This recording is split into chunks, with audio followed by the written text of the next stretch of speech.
Good evening, welcome back to Glisten TV News. President Cyril Ramaphosa met with billionaire Elon Musk during his visit to the US for the 79th General Assembly. The two discussed potential investments in South Africa. Ramaphosa, aiming to secure $2 trillion in foreign investments, also addressed the South Africa or USA Business Forum, highlighting progress in energy investments and the nation's efforts to exit the FATF grey list by enhancing anti-money laundering measures. Deputy President Paul Mashatile announced the government's efforts to repatriate the remains of exiled anti-apartheid activists, honoring their sacrifices for freedom. At the Heritage Day event in Vicksburg, Mashatile revealed a homecoming ceremony would commence, culminating on September 27 with President Ramaphosa receiving remains from Zambia and Zimbabwe. He also urged South Africans to preserve cultural heritage,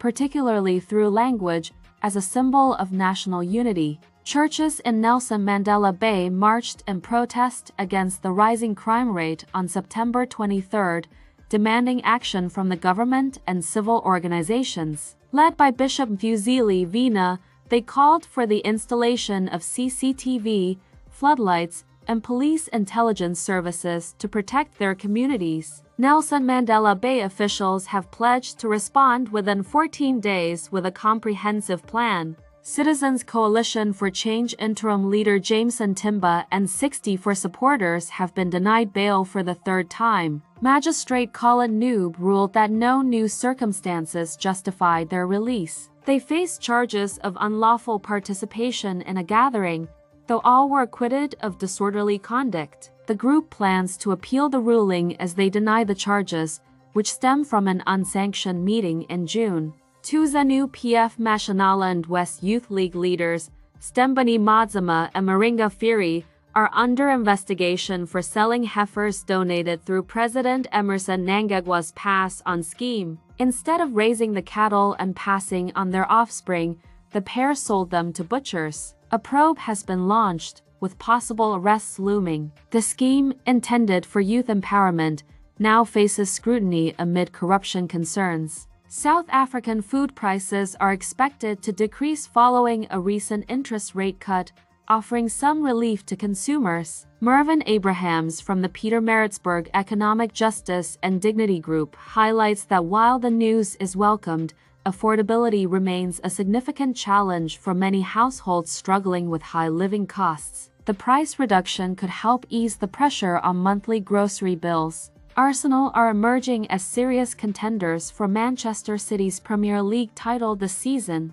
In a thrilling 2-2 draw between the two teams, Arsenal's growth was evident, especially after going 1-0 down early. Their comeback to lead 2-1 showcased their resilience. This performance signals that Mikel Arteta's side has significantly closed the gap on City, setting up a fierce title race ahead.